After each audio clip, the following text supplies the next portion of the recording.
Hello, welcome. In this video, I'll show you how to fix the basic issues of the quick share on your Samsung Galaxy S25 Ultra. Okay, so the first step would be going to settings, and here find connected devices. It should be at the top, and tap on quick share.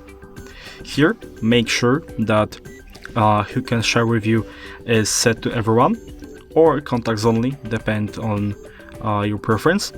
This is the main cause of most of the issues with this feature. And also make sure that this show available devices on share panel is also enabled.